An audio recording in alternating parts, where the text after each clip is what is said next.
नमस्ते दोस्तों, आज फिर मैं आपके लिए लेके आया हूं एक नया वीडियो। आज हम लेबर लॉ के ऊपर 11वां भाग देखेंगे।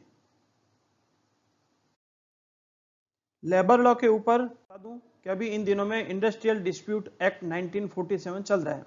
यानी कि औद्योगिक विवाद अधिनियम 1947, और उसका आज भाग 6 हम देखेंगे। विवादों का बोर्डों, न्यायालयों या अधिकरणों को निर्देशन के बारे में। धारा 10 के अंतर्गत यह शक्ति दी गई है। धारा 10 से मतलब है औद्योगिक विवाद अधिनियम 1947 की धारा 10, इंडस्ट्रियल डिस्प्यूट एक्ट 1947 का सेक्शन 10।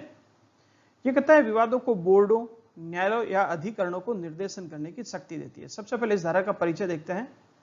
ये कहते हैं, इस धारा में कहा गया संदर्भ या निर्देशन का मतलब क्या है, अभिप्राय क्या है कि औद्योगिक विवादों के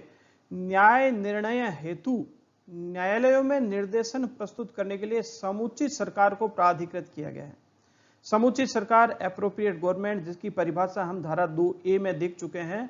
उस एप्रोप्रिएट गवर्नमेंट को यह पावर दी गई है कि कोई भी औद्योगिक विवाद होता है उसके न्याय निर्णय के लिए, यानी विवाद का हल करने के लिए न्यायालयों को निर्देशन प्रस्तुत करने का अधिकार है। वह न्यायालय को कह सकती है कि आप इसके ऊपर निर्णय कीजिए।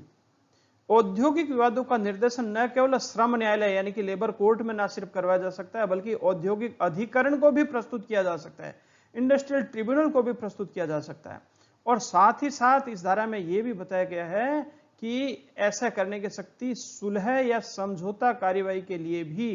समझौता अधिकारी अथवा सुलह या समझौता बोर्ड को भी निर्देशित किया जा सकता है। यानी कि सुलह अधिकारी और सुलह बोर्ड दोनों को ही ये रेफरेंस किया जा सकता है, ताकि जो भी कॉन्सिलिएशन प्रोसीडिंग है वो पूरी हो सके। समुचित सरकार द्वारा निर्देशन प्रस्तुत करने के पहले यह परीक्षण करना आवश्यक होता है कि क्या वास्तव में औद्योगिक विवाद अस्तित्व में है अथवा औद्योगिक विवाद उत्पन्न होने की आशंका है, और यह निर्देशन प्रस्तुत करने की पूर्ववर्ती शर्त है। और अगर परिस्थिति ऐसी है कि जो भी विवाद है वो औद्योगिक विवाद की परिभाषा में ही नहीं आता, अथवा इस तरह का विवाद है कि उसमें औद्योगिक विवाद उत्पन्न होने की आशा दूर दूर तक नजर ही नहीं आती, तब उस मामले में निर्देशन नहीं किया जा सकता। यह पूर्ववर्ती शर्त है, इसका विशेष ध्यान रखा जाना चाहिए। अब हम देखते हैं धारा 10 के कि विवादों का बोर्डों, न्यायालयों या अधिकरणों को निर्देशन करने की शक्ति है। इस धारा 10 के अंतर्गत तो सबसे पहली उपधारा 1 है, वहां से शुरू करते हैं। इसमें कुल 8 उपधाराएं हैं, जिसमें से उपधारा 1 से शुरू करते हैं, जहां की समुचित सरकार की राय हो कि कोई औद्योगिक विवाद विद्यमान है या उसके होने की आशंका है, वहां वह लिखित आदेश द्वारा किसी भी समय उस विवाद का समझौता कराने के लिए उसे बोर्ड को निर्देशित कर सकती है। कौन से बोर्ड? समझौता बोर्ड को। विवाद से संसक्त यानी कि जुड़े हुए यानी कि कनेक्टेड या सुसंगत प्रतीत होने वाले किसी मामले को जांच के लिए न्यायालय को निर्देशित कर सकेगी।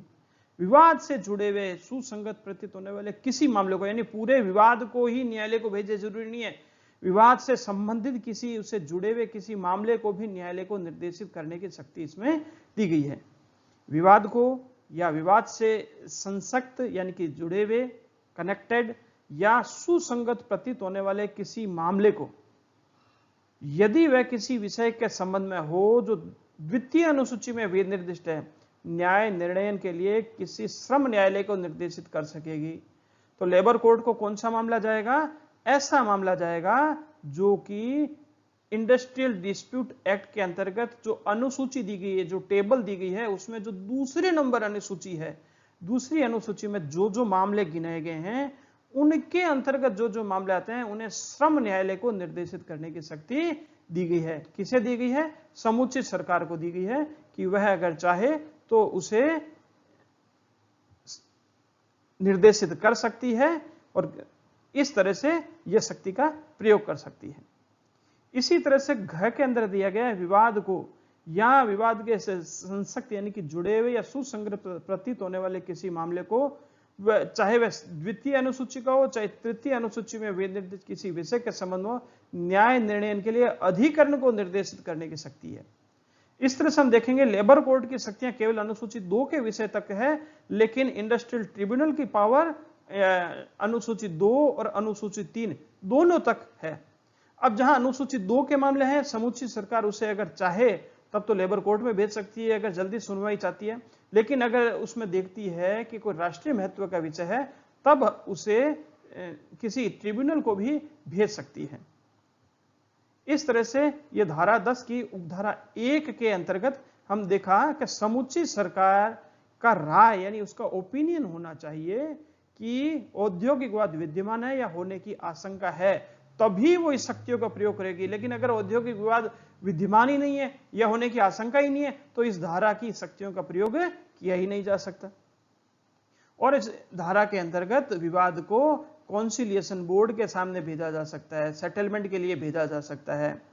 ठीक है, विवाद से संसक्त या जुड़े हुए किसी मामले को जांच के लिए न्यायालय को निर्देशित किया जा सकता है। द्वितीय अनुसूची के मामले को अगर है तो लेबर कोर्ट को, और द्वितीय अनुसूची और तृतीय अनुसूची के मामले को किसी ट्रिब्यूनल को निर्देशित करने की शक्ति है। इसे आप जरूर ध्यान रखें।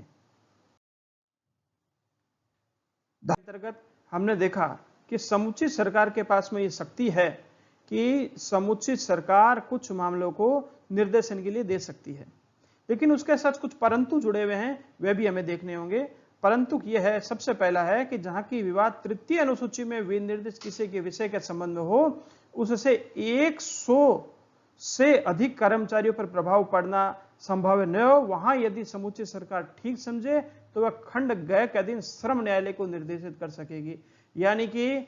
मामला ऐसा हो जिसमें 100 से अधिक कर्मचारियों का हित प्रभावित न हो, या 100 से अधिक कर्मचारियों पर उसका प्रभाव नहीं पड़ेगा, या दूसरे शब्दों में 100 से कम कर्मचारियों पर प्रभाव रखने वाला मामला है, तब उसे लेबर कोर्ट को निर्देशित करने की प्राथमिकता रखेगी, यानी केवल लेबर कोर्ट को निर्देशित किया जा सकता है। और तृतीय अनुसूची के मामले के बारे में मैंने आपको बताया था कि तृतीय अनुसूची के मामले साधारणतः प्रस्तुत कहां किए जाते हैं? ट्रिब्यूनल के अंदर। लेकिन अगर 100 से कम मामले हैं तो ट्रिब्यूनल में नहीं भेजकर उसे कहां भेजा जा सकता है? लेबर कोर्ट में भेजा जा सकता है। परंतु अब दूसरा देखते हैं, परंतु यह और कि जहां की विवाद किसी लोक उपयोगी सेवा के संबंध में हो और धारा 22 के अधीन सूचना दे दी गई हो, वहां जब तक कि समुचित सरकार का यह विचार न हो कि सूचना तुच्छतया या तंग करने के लिए दी गई है या ऐसा करना समीचीन न होगा, वह इस बात के होते हुए भी कि विवाद की बाबत इस अधिनियम के अधीन कोई अन्य कार्यवाही प्रारंभ हो चुकी है, इस उपधारा के अधीन निर्देश दे सकती है। कब दे सकती है? लोक उपयोगी सेवा के संबंध में मामला होना चाहिए, और धारा 22 के अधीन संबंधित पक्षकारों को सूचना भी दे दी गई है। वहां समुचित सरकार उस मामले को इस उपधारा के अधीन निर्देश दे सकती है, लेकिन इसके कुछ अपवाद है कि निर्देश तब नहीं देगी जबकि सूचना जो है वो तुच्छतया लगती है, यानी छोटा सा मामला है तो ऐसा धारा 22 की शक्तियों का प्रयोग नहीं करेगी, कोई सूचना नहीं देगी। या तंग करने के लिए कार्यवाही की जा रही है तो सरकार उसमें निर्देशन नहीं देगी, या ऐसा करना उचित है या परिस्थिति ऐसी बोल रही है कि निर्देशन नहीं करना उचित होगा, वहां इस बात के होते हुए भी कि विवाद की बाबत इस अधिनियम के अधीन अन्य कार्यवाही प्रारंभ हो चुकी है, यानी कि निर्देशन करने के लिए छोटी मोटी कार्यवाही प्रारंभ भी हो चुकी है, लेकिन फिर भी समुचित सरकार निर्देशन नहीं करेगी इन अपवादित स्थिति में।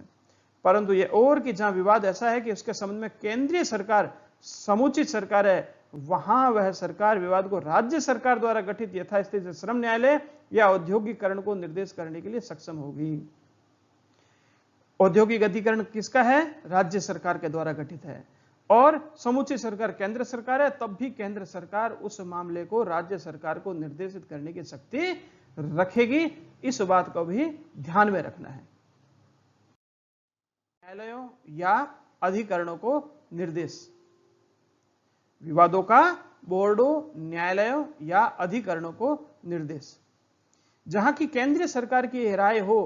कि कोई औद्योगिक विवाद विद्यमान है, उपधारा 1 का क्या बोलती है? धारा 10 की उपधारा 1 है कि जहां की केंद्रीय सरकार की राय हो, ध्यान रखना है, यह धारा केंद्र सरकार के बारे में है। केंद्र सरकार की राय हो कि कोई औद्योगिक विवाद विद्यमान है या उसके होने की आशंका है, और विवाद में राष्ट्रीय महत्व का कोई प्रश्न है, या विवाद इस प्रकृति का है कि एक से अधिक राज्यों में औद्योगिक स्थापन का या ऐसे विवाद में हितबद्ध होना या उससे प्रभावित होना संभाव्य है, और यह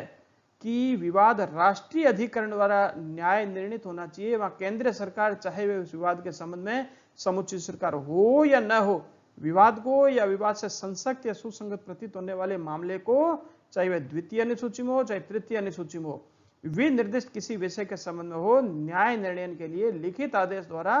किसी भी समय राष्ट्रीय अधिकरण को निर्देशित कर सकेगी। ध्यान से सुनना, इस उपधारा का अधिकार जो है सिर्फ केंद्र सरकार के लिए ही है। कब? सामान्य नियम यही है कि उपधारा अनुसूची 2 का कोई विषय है तो वह लेबर कोर्ट के सामने जाया करता है, श्रम न्यायालय के पास जाता है, और अनुसूची 3 का अगर कोई विषय है तो वो अधिकरण के पास जाया करता है।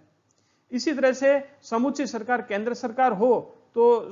समुचित सरकार से संबंधित अधिकरणों को ही सामान्यतः जाया करता है, और समुचित सरकार राज्य सरकार हो तो राज्य सरकार से संबंधित जो अधिकरण है वहीं पर मामला जाया करता है। यह एक सामान्य नियम है। लेकिन अगर केंद्र सरकार की राय है, केंद्र सरकार की है कि विवाद ऐसा है जिसमें या तो राष्ट्रीय महत्व का प्रश्न है, या विवाद की प्रकृति ऐसी है कि उसमें 2 या 2 से अधिक राज्य जुड़े हुए हैं, यानी 1 से अधिक राज्यों का मतलब है कम से कम 2 या 2 से अधिक राज्य उस विवाद से जुड़े हुए हैं या हितबद्ध है, किसी तरह से प्रभावित हो रहे हैं, और ऐसी स्थिति में केंद्र सरकार को लगता है कि विवाद को राष्ट्रीय अधिकरण द्वारा न्याय निर्णित किया जाना चाहिए, अगर ऐसा लग रहा है, ताकि पूरे देश के अंदर एक जैसे न्याय की, एक जैसे विधि की स्थापना हो सके,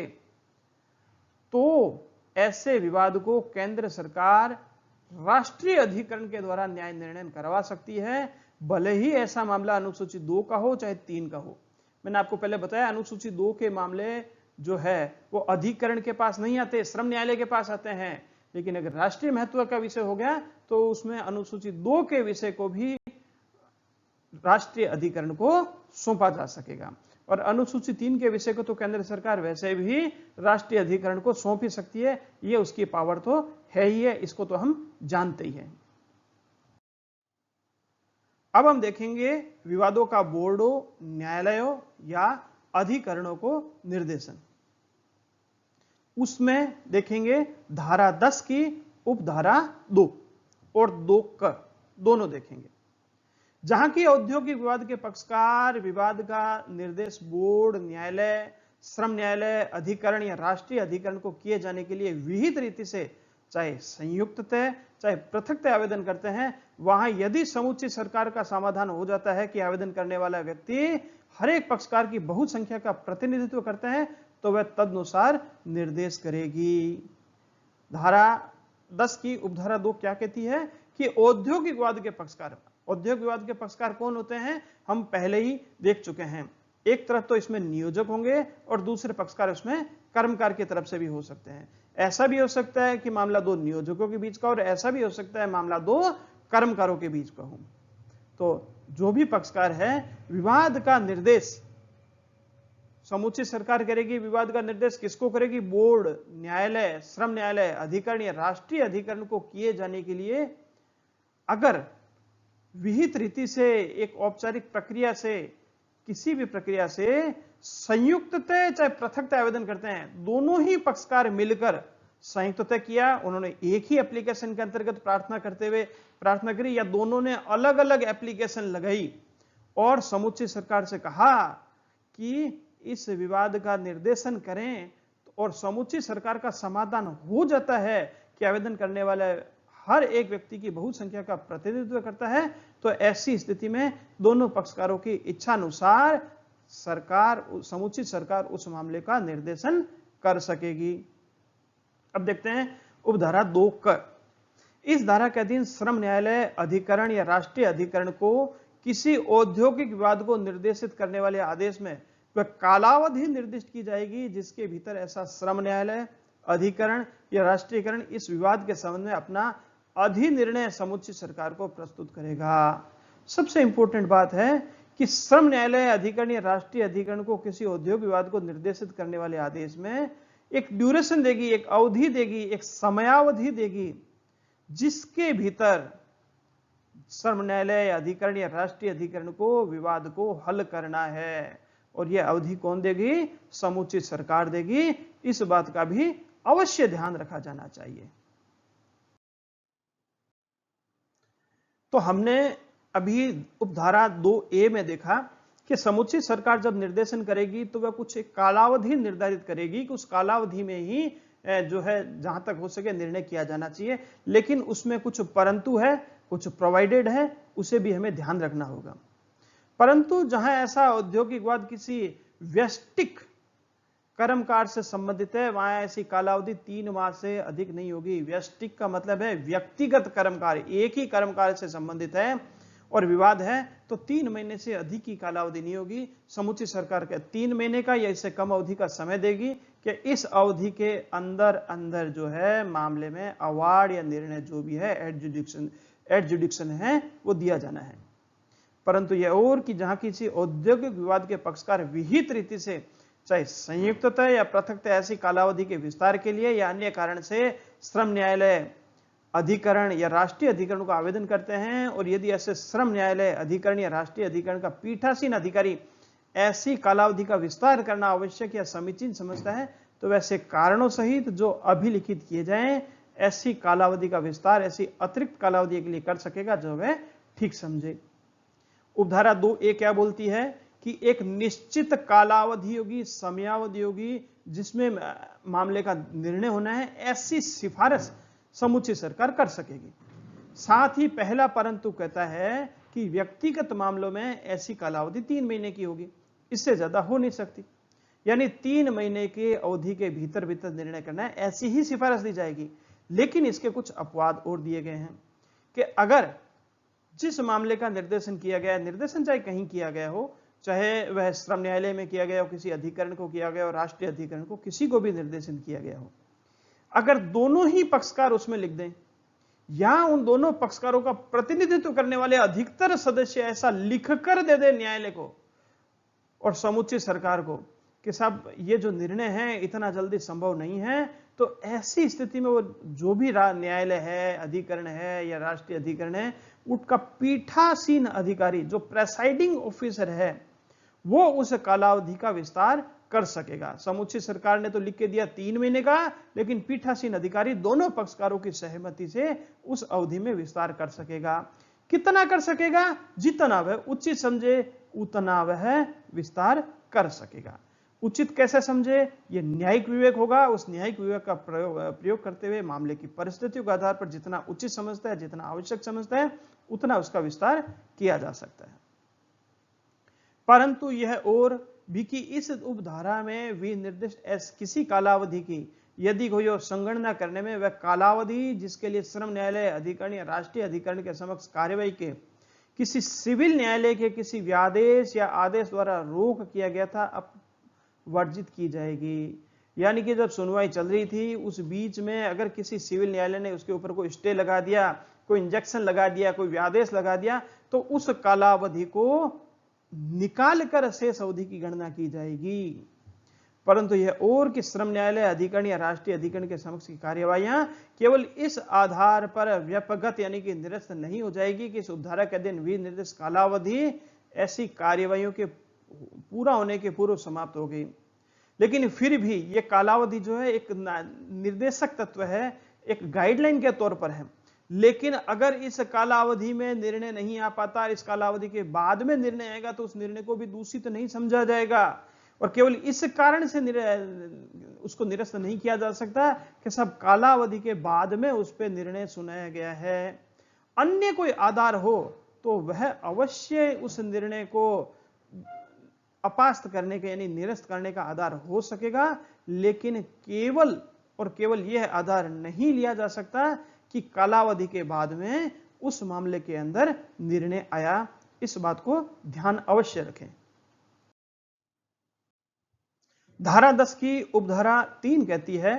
जहां कोई औद्योगिक विवाद बोर्ड, श्रम न्यायालय, अधिकरण या राष्ट्रीय अधिकरण को इस धारा का अधीन निर्देशित किया गया है, वहां समुचित सरकार ऐसे विवाद के संसर्ग में की गई किसी ऐसी हड़ताल या तालाबंदी को जो निर्देशन की तारीख को विद्यमान हो चालू रखना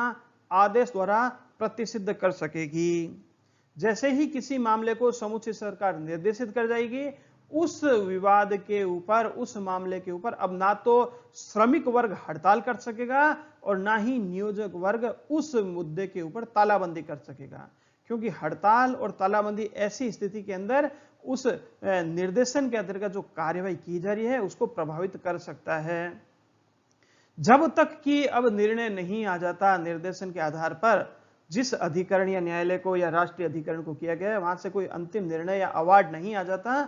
तब तक हड़ताल या तालाबंदी नहीं की जा सकती।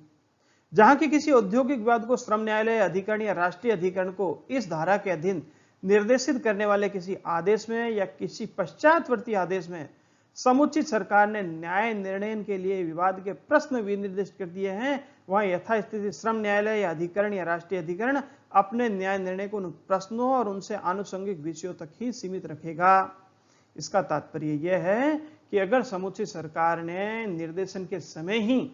निर्देशन किसको किया जाता है, हम बार बार देख चुके हैं, श्रम न्यायालय, अधिकरण या राष्ट्रीय अधिकरण को, जिसको भी निर्देशन किया, निर्देशन के समय ही अगर समुचित सरकार ने कुछ प्रश्न निर्धारित कर दिए कि किन प्रश्नों के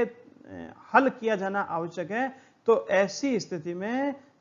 जो भी न्यायालय, अधिकरण या राष्ट्रीय अधिकरण है अपने निर्णय को उन प्रश्नों की सीमा तक ही रखेगा और अपनी सुनवाई को भी उन प्रश्नों की सीमा तक ही रखेगा और उन्हीं प्रश्नों को हल करने के लिए निर्णय दिया जाएगा। इसी तरह से अब हम आगे देखते हैं उपधारा 5, जहां की किसी स्थापन या किन्हीं स्थापनों से, यहां स्थापन का मतलब एस्टेब्लिशमेंट है, जो हम कह सकते हैं उपक्रम कह सकते हैं, जहां किसी उपक्रम या किसी उपक्रमों से संयुक्त कोई संपृक्त यानी कि उनसे कनेक्टेड यानी कि जुड़ा हुआ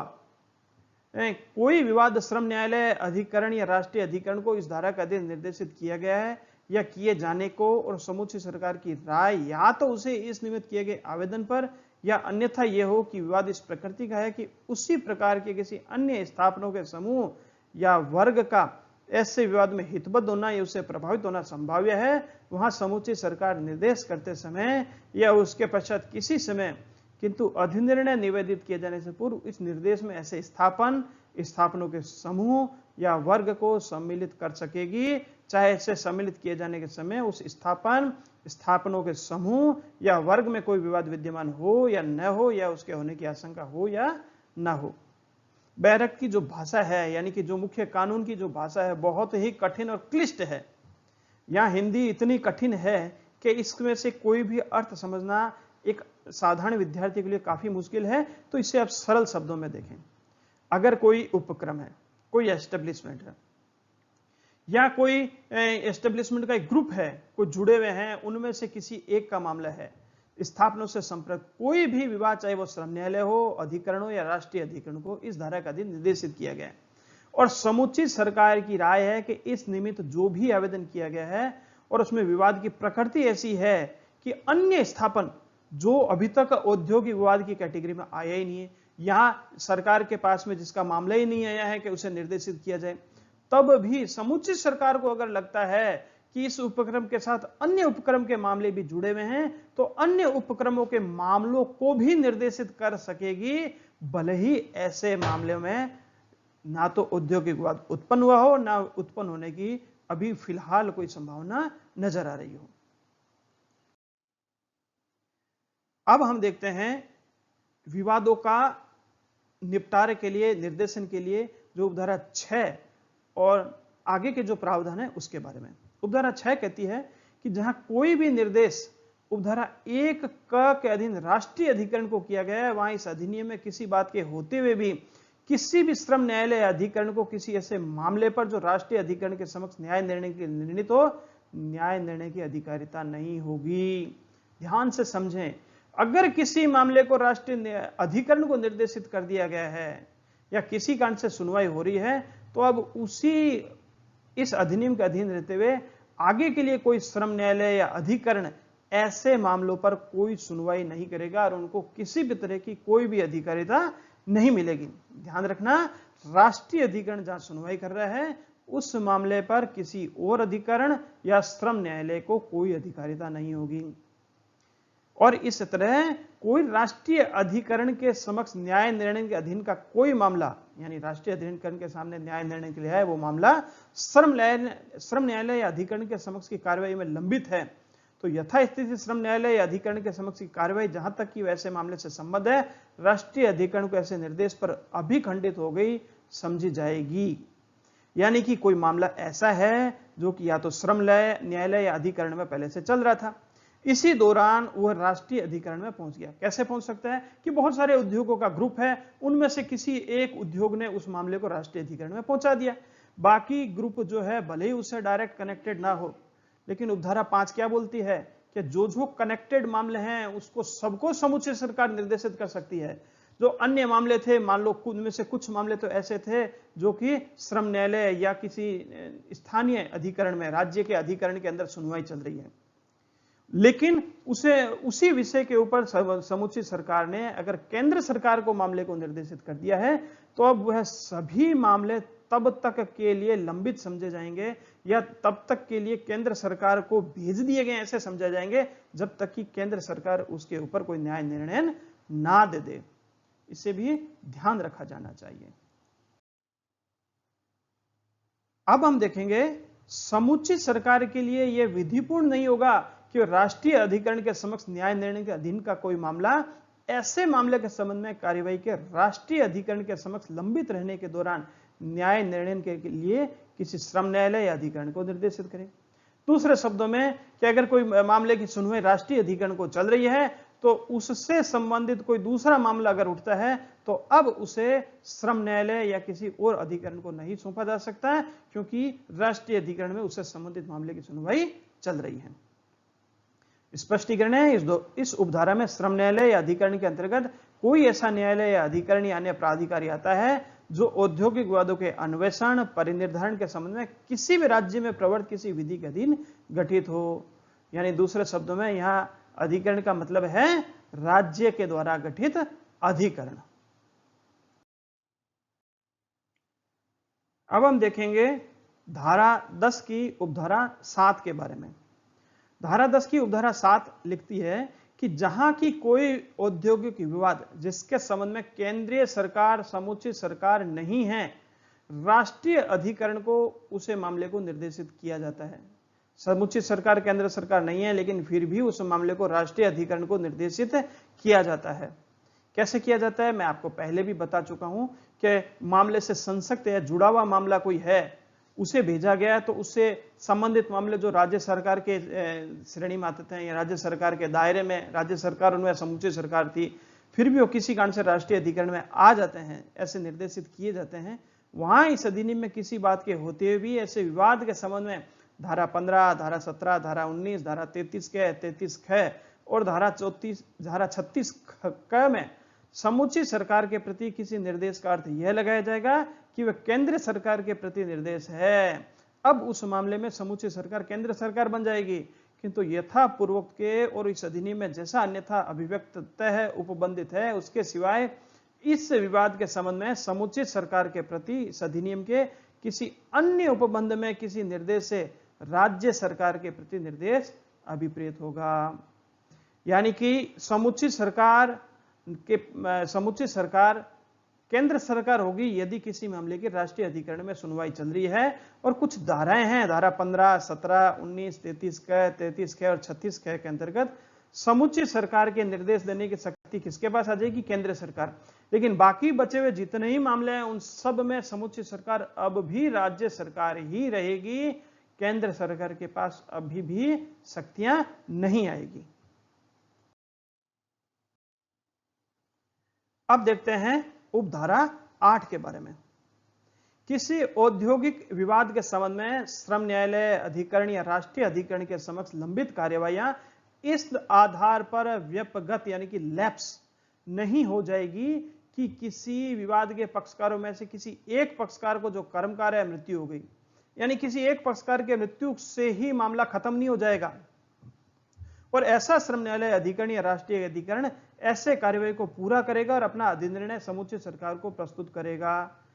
समुचित सरकार के पास प्रस्तुत करने के बाद अब वो देखेगी कि क्या विवाद के अंदर किसी पक्षकार की मृत्यु के बाद में उसका कोई उत्तराधिकारी हो सकता है क्या, कि जिसे इस मामले में सुनवाई के लिए रखा जाए, या ऐसा कोई व्यक्ति हो सकता है जिसका कि किसी पक्षकार की मृत्यु के बाद में भी उस निर्णय का प्रभाव पड़ता हो। समुचित सरकार उसके ऊपर यह विचार अवश्य करेगी। अब देखते हैं समुचित सरकार की विवेकीय शक्ति के बारे में। समुचित सरकार की कुछ विवेकीय शक्तियां हैं जो कि अधिनियम में धारा 10 के अंतर्गत जो शक्तियां दी गई है उसी के अंतर्गत आ जाती है। सबसे पहले है, अधिनियम का उद्देश्य विवाद को सुलझाने हेतु एक सस्ती और सुलभ मशीनरी का प्रावधान करना है। तो इसलिए ये उद्देश्य का अवश्य ध्यान रखा जाना चाहिए। विवेक का प्रयोग तभी होना चाहिए कि जबकि विवादों को सस्ते तरीके से सुलझाएं और एक सुलभ मशीनरी मिल जाए, ना कि विवादों को इस तरह से हल करें कि कठिनाई पैदा कर दें मजदूरों के लिए। कठिनाई पैदा करना समुचित सरकार का उद्देश्य नहीं होगा। औद्योगिक जगत में दिन प्रतिदिन होने वाली हड़ताल और तालाबंदी के निवारण के लिए इन शक्तियों का प्रयोग किया जाएगा। इसलिए विवेक का प्रयोग समस्त तथ्यों को ध्यान में रखते हुए करना चाहिए और इस तरह से करना चाहिए इसका प्रयोग कि दिन प्रतिदिन होने वाली हड़ताल और तालाबंदी दोनों के ऊपर विराम लगे। यह भी ध्यान रखा जाना चाहिए समुचित सरकार के द्वारा कि धारा 10 के अंतर्गत दी गई शक्ति विवेकीय शक्ति है, यानी केंद्र सरकार या राज्य सरकार जो भी समुचित सरकार है उसकी विवेक की शक्ति है, अपने आधार विवेक के आधार पर वो निर्णय लेगी, ना कि कर्तव्य है। कर्तव्य नहीं है कि उसे लेना ही लेना है। समुचित सरकार को अगर उचित लगता है कि इस मामले का निर्देशन नहीं किया जाना चाहिए तो उसे बाध्य नहीं किया जा सकता इस बात के लिए कि मामले को निर्देशन किया जाए।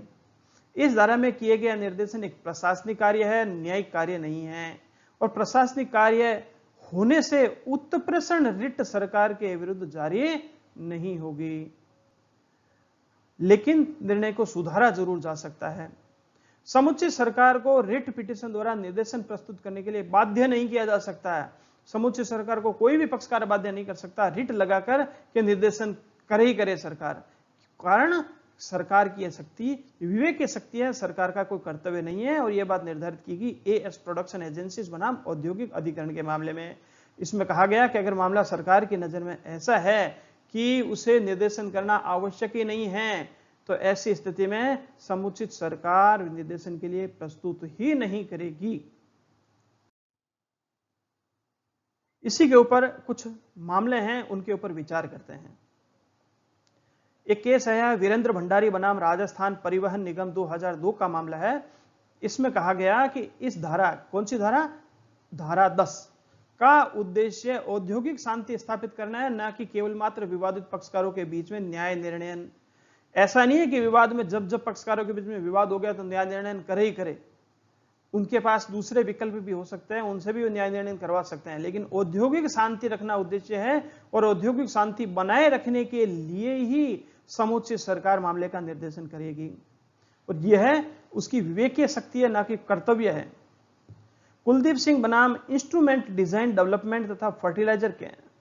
केंद्र 2011 का मामला है। विवाद के प्रेषित यानी डिस्पैच करने के पूर्व यह संतुष्ट होना आवश्यक है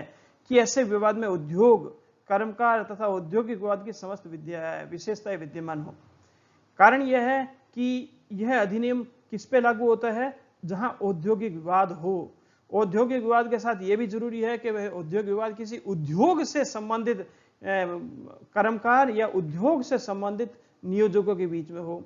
और कर्मकार की जो परिभाषा है इसमें दी गई है उसमें भी मामला फिट होना चाहिए, यानी कि पूर्ववर्ती शर्तों का पालन होना ही चाहिए, उसके बाद में ही मामले को निर्देशन किया जा सकता है। इसी तरह से गुजरात राज्य बनाम भीखूभाई मेघाजी भाई चावड़ा के मामले में 2010 में सुप्रीम कोर्ट ने निर्धारित किया कि उचित आधार होने पर विवाद को 8 वर्षों के बाद में भी निर्देशन किया जा सकता है। अगर समुचित सरकार ने किसी विवाद को निर्देशित कर दिया गया है तो उसे चुनौती भी दी जा सकती है, और चुनौती देने के कुछ आधार है, उसके ऊपर भी विचार किया जाना चाहिए। समुचित सरकार कब कर सकती है, समुचित सरकार के विरुद्ध कब चुनौती दी जा सकती है, यदि कोई सरकार धारा 2 के अंतर्गत समुचित सरकार की परिभाषा में ही नहीं आती तो ऐसा निर्देशन ही अवैध होगा और उससे चुनौती दी जा सकेगी कि साहब निर्देशन ही गलत है। इसी तरह से जीवित उद्योग, राजकुमारी तथा अन्य बनाम हिमाचल प्रदेश राज्य के मामले में 1989 में उच्च न्यायालय, कौन सा उच्च न्यायालय? हिमाचल प्रदेश उच्च न्यायालय ने यह निर्धारित किया कि जिस तिथि को निर्देशन आदेश समुचित सरकार द्वारा प्रस्तुत किया गया है उस तिथि में वह उद्योग जीवित उद्योग होना चाहिए। उस तिथि को उद्योग ही बंद हो चुका है तो ऐसी स्थिति में अब वो औद्योगिक विवाद नहीं रहेगा, वो सिविल न्यायालय या दूसरे विषय का मामला हो सकता है, कभी और ट्रिब्यूनल का भी मामला हो सकता है, लेकिन सरकार के निर्देशन उसमें आवश्यकता नहीं रहेगी, दूसरे तरीके हो सकते हैं। निर्देशन कभी भी दुर्भावना पूर्वक नहीं किया जाना चाहिए, इस बात का भी ध्यान रखना चाहिए। और इस धारा में निर्देशन लिखित आदेश में हो, ना कि समुच्चय सरकार मौखिक आदेश के द्वारा निर्देशन करें। स्पष्ट मत होना चाहिए, क्लियर ओपिनियन होना चाहिए। समुच्चय सरकार को यह स्पष्ट विचार होना चाहिए कि औद्योगिक विवाद अस्तित्व में है या उत्पन्न होने की आशंका है। लेकिन अगर औद्योगिक विवाद उत्पन्न ही नहीं हुआ या उत्पन्न होने की आशंका ही नहीं है तो ऐसी स्थिति के अंदर किसी भी तरीके से निर्देशन नहीं किया जा सकता। अब देखते हैं धारा 10 क के अंतर्गत एक नई धारा आ गई। अब तक हम देख रहे थे धारा 10, अब आ गई नई धारा 10 क, विवादों का माध्यस्थम के लिए स्वेच्छा निर्देशन। अब तक हम देख रहे थे निर्देशन के लिए किसको हो सकता है निर्देशन, हमने देखा था श्रम न्यायालय को निर्देशन हो सकता है, अधिकरण को निर्देशन हो सकता है, इसी तरह से कॉन्सिलिएशन ऑफिसर को हो सकता है, कॉन्सिलिएशन बोर्ड को मामले का निर्देशन किया जा सकता है, ये कई तरह के थे। लेकिन अब 10 क में माध्यस्थम के द्वारा स्वेच्छा निर्देशन की व्यवस्था की गई है। जहां की कोई विवाद विद्यमान हो या होने की आशंका हो, विवाद का मतलब या औद्योगिक विवाद, कोई औद्योगिक विवाद विद्यमान हो या होने की आशंका हो और नियोजक और कर्मकार का बीच का जो भी विवाद है माध्यस्थन के लिए निर्देशन किए जाने के लिए सहमत हो गए हो, नियोजक और कर्मकार दोनों सहमत हो गए कि मामले को माध्यस्थम के सुनवाई के लिए निर्देशित किया जाए, वहां वे विवाद के धारा 10 के अधीन श्रम न्यायालय या अधिकरण या राष्ट्रीय अधिकरण को निर्देशित किए जाने से पूर्व किसी भी समय विवाद को लिखित करार के द्वारा माध्यस्थम के लिए निर्देशित कर सकेंगे। और ऐसे निर्देश ऐसे व्यक्ति या व्यक्तियों को जिसके अंतर्गत श्रम न्यायालय अधिकरण या राष्ट्रीय अधिकरण का पीठासीन अधिकार आता है, जिन्हें माध्यस्थम करार में विनिर्दिष्ट किया जाए, मध्यस्थ या मध्यस्थ के रूप में होगा। मध्यस्थ के पास मामला कब भेजा जा सकता है? जब तक समूची सरकार धारा 10 के अंतर्गत निर्देशन की शक्ति का प्रयोग ना कर ले, उससे पहले इस शक्ति का प्रयोग किया जा सकता है। कौन कर सकता है? नियोजक और कर्मकार दोनों की सहमति से ही मामले को मध्यस्थ के पास जाया जा सकता है। दोनों में से एक पक्षकार सहमत है और दूसरा नहीं है तो उसे मध्यस्थ के पास सुनवाई के लिए नहीं भेजा जा सकता। जहां विवाद के धारा 10 के अधीन श्रम न्यायालय अधिकरण या राष्ट्रीय अधिकरण को निर्देशित किए जाने से पहले किसी भी समय विवाद को लिखित करार द्वारा ऐसा लिखित एग्रीमेंट हो गया है कि साहब पक्षकारों के बीच में कि श्रम न्यायालय अधिकरण या राष्ट्रीय अधिकरण को निर्देशित किए जाने से पहले किसी भी समय लिखित करार हो गया है कि माध्यस्थम के लिए मामले को निर्देशित कर सकेंगे, और ऐसे निर्देश ऐसे व्यक्ति या व्यक्तियों के समूह सबके ऊपर लागू होंगे, सबको जो है उसका पालन करना होगा। और माध्यस्थम करार में अगर पहले से ही लिख दिया कि मामला जो है मध्यस्थ या मध्यस्थों के रूप में लागू विवाद का हल करवाया जाएगा, तो ऐसी स्थिति में अब अगर उसे राष्ट्रीय अधिकरण या श्रम न्यायालय भेज भी दिया गया है तब भी करार उनके ऊपर लागू होगा और उसको मामले को मध्यस्थ या मध्यस्थ के रूप में भेजने के लिए स्वतंत्र होंगे। और ऐसी स्थिति में ऐसे अधिकरण या श्रम न्यायालय निर्णय को तब तक के लिए सुनवाई रोक देंगे जब तक कि माध्यस्थम के द्वारा उस विवाद के ऊपर अवार्ड यानी पंचाट नहीं आ जाता। अब देखते हैं धारा 10 के अंतर्गत उपधारा 1 क, जहां की माध्यस्थम करार यह उपबंध करता है कि किसी की विवाद समसंख्यक मध्यस्थों को निर्देशित किया जाएगा, वहां करार किसी अन्य व्यक्ति को अधिनिर्णय के रूप में नियुक्त करने का उपबंध करेगा, जो निर्देश पर उस समय कार्यारंभ करेगा जब मध्यस्थ राय में बराबर बंटे हो और अधिनिर्णय का पंचाट अभिभावी होगा और वह उस अधिनिर्णय के प्रयोजन के लिए माध्यस्थम पंचाट समझा जाएगा। अगर दोनों पक्षकारों ने एग्रीमेंट कर लिया कि मामले को मध्यस्थ के द्वारा हल करवाना है, ठीक है, और दोनों ने एक एक आर्बिट्रेटर भी अपॉइंट कर लिया कि इस आर्बिट्रेटर के द्वारा सुनवाई होनी है, और इस तरह से जो भी आर्बिट्रेटर है वो सम संख्या में है, तो ऐसी स्थिति में क्या होगा? अगर आर्बिट्रेटर सम संख्या में रखे गए हैं, आर्बिट्रेटर का ध्यान रखें, सम संख्या में रखे गए हैं। तो विवाद तो ऐसी स्थिति के अंदर संभव है कि बराबर राय आ जाए, कि एक पक्षकार कह दे कि विवाद का जो है हल कर्मकार के पक्ष में होता है, एक ये कह सकता है कि विवाद का हल नियोजक के पक्ष में हो। ऐसी स्थिति में क्या होगा? ऐसी स्थिति में कहा गया है कि अगर जब भी कभी विवाद के मध्यस्थ सम संख्या होंगे तो दो मध्यस्थ मिलकर एक तीसरे मध्यस्थ को अपॉइंट करेंगे। तो ऐसी स्थिति में अब वह सम संख्या की जगह विषम संख्या होगी, और अब बहुमत की राय जिस तरफ होगी उसी तरफ मध्यस्थम पंचाट दिया गया, ऐसा समझा जाएगा। क्लियर होगी बात? फिर से सुने, अगर मध्यस्थम सम संख्या में है, यानी दोनों ही पक्षकारों के द्वारा एक एक अपॉइंट है, तो ऐसी स्थिति में एक तीसरा मध्यस्थ, वो दोनों मध्यस्थ मिलकर चुनेंगे। और अब जो तीन मध्यस्थ हो चुके हैं, तीन मध्यस्थों के द्वारा जिधर बहुमत आएगा उसके आधार पर मध्यस्थम पंचाट दिया जाएगा। धारा 10 क की उपधारा 2 कहती है कि उपधारा क में निर्दिष्ट मध्यस्थम करार ऐसे प्रारूप में होगा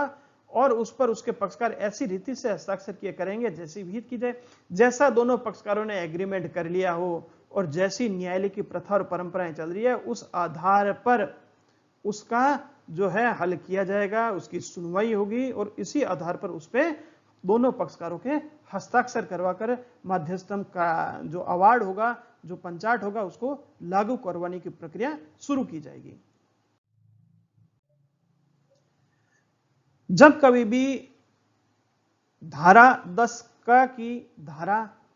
उपधारा 3 के अंतर्गत यह लिखा गया है कि जब कभी भी मध्यस्थम करार किया जाएगा तो उसकी एक प्रति समुचित सरकार को दी जाएगी और सुलह अधिकारी को दी जाएगी। समुचित सरकार के पास जब ऐसे प्रति प्राप्त हो जाएगी कि साहब दो पक्षकारों के बीच में कोई करार हुआ है, एग्रीमेंट हुआ है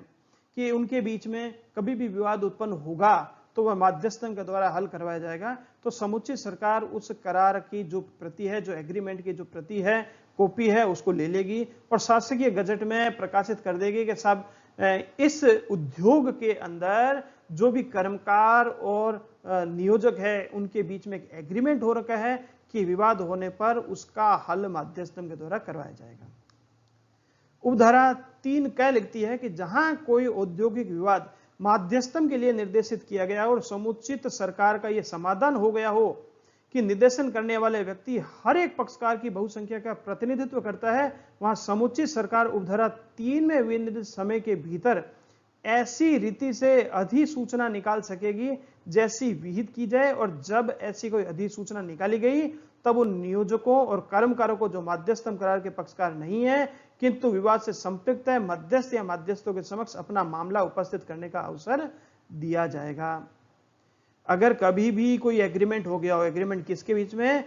समुचित सरकार के सामने जो एग्रीमेंट दिया गया है किसके बीच में हुआ है? मजदूरों के बीच में, कर्मकारों के बीच में और नियोजकों के बीच में हो गया। तो ऐसा निर्देशन जरूरी नहीं है कि सभी मजदूर एक साथ बैठकर करें। मजदूरों का प्रतिनिधित्व करने वाला वर्ग जो ट्रेड यूनियन भी हो सकती है उनके द्वारा और नियोजकों का प्रतिनिधित्व करने वाले वर्ग के बीच में भी कोई एग्रीमेंट हो सकता है। और ऐसे एग्रीमेंट को अगर समुचित सरकार को भेजा जाएगा तो समुचित सरकार सबसे पहले देखेगी कि साहब जो मजदूरों का प्रतिनिधित्व करने वाला वर्ग है, एक तो वह था पक्षकार, और दूसरी तरफ जो मालिकों का प्रतिनिधित्व करने वाला वर्ग था, उन दोनों के बीच में एग्रीमेंट हुआ। हालांकि सभी मजदूर और सभी नियोजक बैठे नहीं है उस एग्रीमेंट के अंदर, सबके हस्ताक्षर भी नहीं है, सबकी सहमति भी नहीं है, तो ऐसी स्थिति में समुचित सरकार एक अधिसूचना निकाल सकेगी और कहेगी कि नियोजकों और कर्मकारों के बीच में मध्यस्थम करार हुआ है जिसमें बहुसंख्यक सदस्य हाजिर हुए हैं। लेकिन जो सदस्य पक्षकार नहीं हैं, अगर उन्हें कोई आपत्ति हो, कोई कहना हो, कोई सुनवाई के लिए कोई विशेष मामला लाना हो, तो ऐसी स्थिति में वह समुचित सरकार के सामने अपना मामला रख सकेंगे। तो ऐसी स्थिति में जो भी कहेंगे समुचित सरकार उस पर निर्णय लेगी। सारांश तौर पर क्या कह सकते हैं? सारांश तौर पर हम कह सकते हैं कि मजदूरों की तरफ से जरूरी नहीं है कि सभी मजदूर एग्रीमेंट में इकट्ठे हो, उनके प्रतिनिधित्व करने वाले और इसी तरह से जो नियोजक वर्ग है उनका प्रतिनिधित्व करने वाले के बीच में भी एक एग्रीमेंट हो सकता है कि जब कभी मजदूर और मालिक में विवाद होगा तो उसे मध्यस्थम के द्वारा सुनवाई करी जाएगी। और इस तरह का जो एग्रीमेंट होगा समुचित सरकार उसका ख्याल रखेगी और उसके अनुसरण के अंदर एक अधिसूचना प्रकाशित करेगी कि अगर किसी को कोई आपत्ति हो और जो उसका पक्षकार नहीं हो, अगर उनको विशेष तौर पर उनको कोई आपत्ति हो तो उन्हें सुनवाई का एक अवसर दिया जाएगा।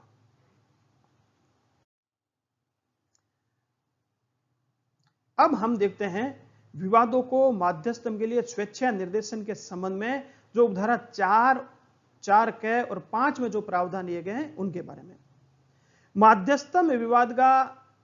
मध्यस्थ जो भी है दोनों के बीच में रखा गया है, वो विवाद का अन्वेषण करेगा, एक इन्वेस्टिगेशन करेगा कि विवाद की जड़ कहां है, कहां से विवाद उत्पन्न हुआ। और अगर मध्यस्थ एक से अधिक है, बहुसंख्या में रखे गए हैं, जैसे उसमें 2 या 3 रखे गए हैं, तो सभी मध्यस्थ मिलकर मामले का अन्वेषण करेंगे और यथा स्थिति मध्यस्थ द्वारा सभी मध्यस्थों द्वारा उस पर हस्ताक्षरित माध्यस्थम पंचाट समुचित सरकार को निवेदित करेगा या करेंगे। अब जो भी उन्होंने इन्वेस्टिगेशन किया, उस इन्वेस्टिगेशन के बाद में जो अवार्ड दिया जाएगा उसे समुचित सरकार को भेजने से पहले सभी लोग उस पर हस्ताक्षर करेंगे। उपधारा 4 कह लिखती है कि जहां की कोई औद्योगिक विवाद माध्यस्थम के लिए निर्देशित किया गया है, उपधारा 3 के अधीन 3 क के अधीन अधिसूचना निकाली गई है, वह समुचित सरकार ऐसी विवाद के संसर्ग में की गई किसी हड़ताल या तालाबंदी को जो निर्देश की तारीख में विद्यमान हो चालू रखना आदेश द्वारा प्रतिसिद्ध कर सकती है। जब तक मध्यस्थ के सामने मामले की सुनवाई चल रही है तब तक के लिए समुचित सरकार हड़ताल या तालाबंदी को प्रतिबंधित कर सकती है। माध्यस्थम अधिनियम 1940 की कोई बात इस धारा के अधीन के मध्यस्थों को लागू नहीं होगी,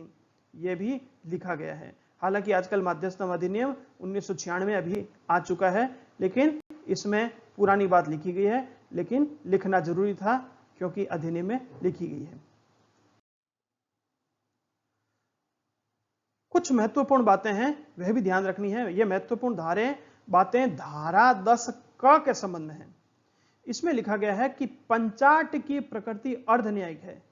कोसाई जुडिशियल है। पंचाट यानी अवार्ड जो दिया जाएगा, उसका अवार्ड किसके द्वारा दिया जाएगा? जो मध्यस्थों के द्वारा जो निर्णय दिया जाता है वो अवार्ड कहलाता है। उस अवार्ड की प्रकृति अर्ध न्यायिक है, इसलिए मध्यस्थ या सुलह अधिकारी द्वारा दिए गए त्रुटिपूर्ण निर्णय को उत्प्रेषण रिट द्वारा ठीक किया जा सकता है।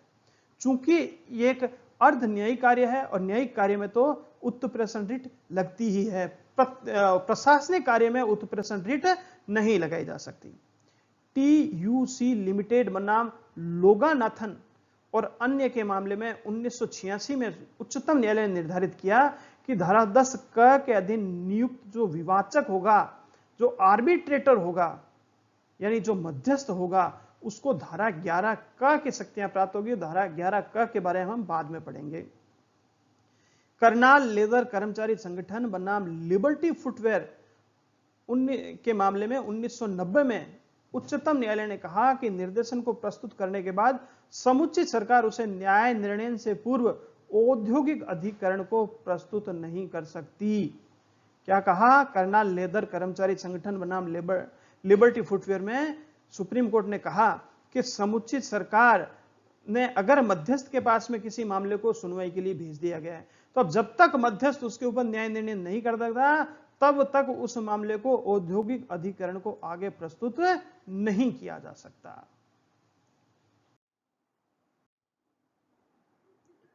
तो मित्रों,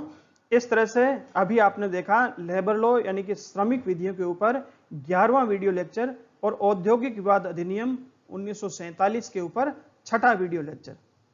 इस वीडियो को लेकर आया था आपके सामने मैं भरत कुमार जाजड़ा, और इस वीडियो को देखने के लिए आपका बहुत बहुत धन्यवाद।